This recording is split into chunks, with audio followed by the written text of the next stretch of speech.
তোমরা যদি এইভাবে একদিন লাউয়ের তরকারি রান্না করে খাও, খেয়ে তোমরা দেখতে পারো পেটটা কতটা ঠান্ডা থাকবে আর শরীরটাও কিন্তু খুব ভালো থাকবে। এই গরমে লাউয়ের তরকারি তোমরা একদিন রান্না করে খেয়ে দেখবে। আর আজকে আমি এই লাউয়ের তরকারিটা কীভাবে যে রান্না করব তোমরা সেটাই প্রথম থেকে শেষ পর্যন্ত পুরো ভিডিওটাকে দেখতে থাকো। ঠিক আমি লাউগুলোকে এক সাইডে রেখে দেখো গ্যাসটা একটা কড়াই বসিয়েও দিয়েছি। কড়াইটা কিন্তু এখন গরম হয়ে গেছে। এবার আমি তেল দিয়ে দেবো। তেলটাকে দিয়ে কটা এখানে আমি বড়ি দিয়ে দেবো। বড়ি কটাকে একটু ভেজে নেবো লাল লাল করে। এখন দেখো বড়িগুলো কিন্তু লাল লাল করে আমি ভেজে নিয়েছি। ভেজে নেওয়া হয়ে গেছে আর চারিপাশে কিন্তু ঘুরিয়ে ফিরিয়ে ভালো করে ভেজে নিয়েছি। ভেজে এবার আমি বড়িগুলোকে তুলে নেবো। বড়িগুলোকে তুলে নিয়ে যে তেলটা আছে তেলটার মধ্যে কিন্তু পুরো রান্নাটা করব। একবারে আমি তেলটা দিয়ে দিয়েছি। এবার এর মধ্যে দিয়ে দেবো আমি শুকনো লঙ্কা। দুটো শুকনো লঙ্কাকে আমি চিড়ে নিয়েছি। চিড়ে শুকনো লঙ্কা দুটোকে এর মধ্যে দিয়ে দেবো। আর দেবো একটু তেজপাতা দুটো, কালো জিরে দেবো অল্প করে। ফোড়নটা যখন ভাজা হয়ে যাবে তখন আমি লাউটা দিয়ে দেবো। লাউগুলোকে দিয়ে আমি একটু নাড়াচাড়া দিয়ে নেবো।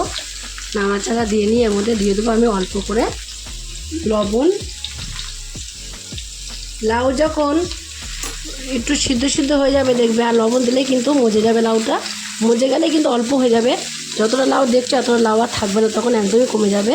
তার জন্য লবণটা কিন্তু অল্প করেই দিতে হবে।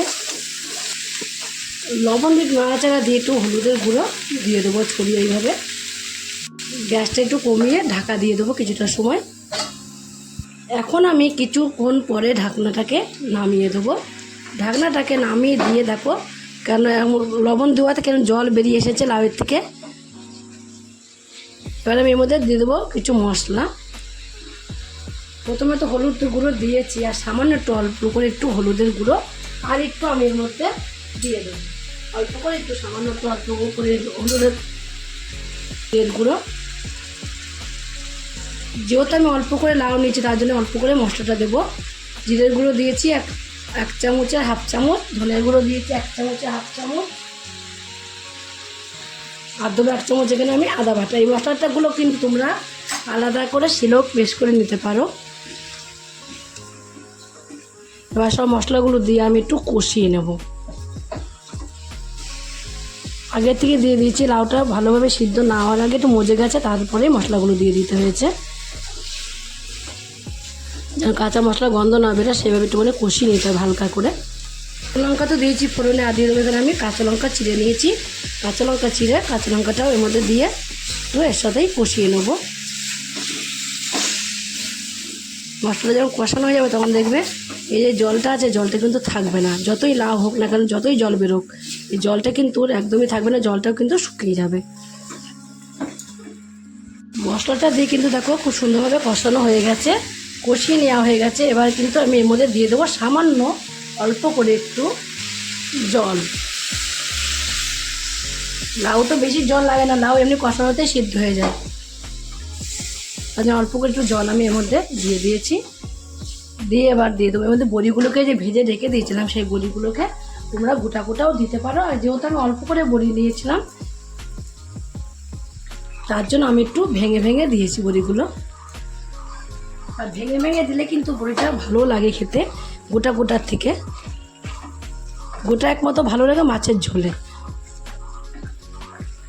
এর মধ্যে যদি এরকম লাউয়ের তরকারি হয় অবশ্যই কিন্তু যারাও লাউ খায় না তারাও কিন্তু অবশ্যই খাবে।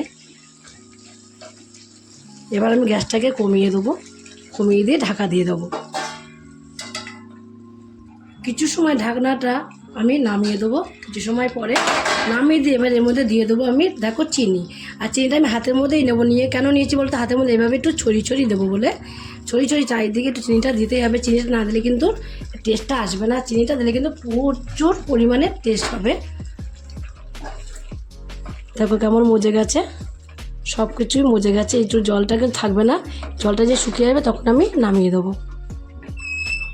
কিছুক্ষণ ঢাকা না দিয়ে আমি ঢেকে রেখে দিয়েছিলাম। দেখো একদমই কিন্তু এখন রান্না পুরো কমপ্লিট হয়ে গেছে আর কত সুন্দর মজে গেছে। কিন্তু এত সুন্দর সিদ্ধ হয়েছে লাউগুলো। দেখো তোমাদের আমি প্যাচেলুট একটা দিয়ে দেখিয়ে দিচ্ছি। দেখো কারণ প্যাচালো দিয়ে দেখলেই বুঝতে পারছো তোমরা কেমন করে লাউটা দেখো কেটে গেল, সহজে লাউটা কিন্তু কেটে গেল। এই দেখো আরেকটা দেখে আমার দেখে দিচ্ছে, দেখো কেমন দেখো কেটে গেল, কিন্তু দেখলে মনে হচ্ছে সিদ্ধ হয়নি, কিরকম গোটা গোটা লাউর মতন দিয়েছি আমি, গোল গোল করে কেটেছি, ঠিক সেরকমই কিন্তু রয়েছে দেখতে।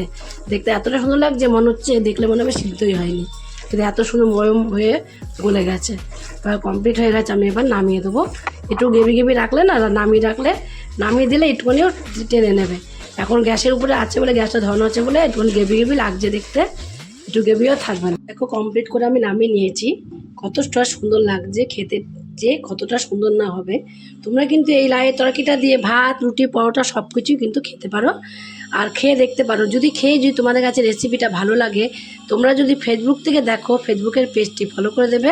যদি ইউটিউব থেকে দেখো, ইউটিউবের চ্যানেলটি সাবস্ক্রাইব করে দেবে, পাশে থাকা বেল আইকনটা প্রেস করতে ভুলবে না, তাহলে নতুন নতুন রেসিপিগুলো তোমাদের কাছে তাড়াতাড়ি পৌঁছে যাবে। আমার চ্যানেলে কোনো বন্ধু হয়ে থাকো, সাবস্ক্রাইব করে প্লিজ সাবস্ক্রাইবটা করে দেবে, সবার আগে তোমাদের কাছে নোটিফিকেশন ঢুকে যাবে। ছোট্ট করে লাইক করো, কমেন্ট করো, অনেক অনেক শেয়ার করো। নমস্কার বন্ধুরা, দেখা হবে আবার পরের রেসিপিতে।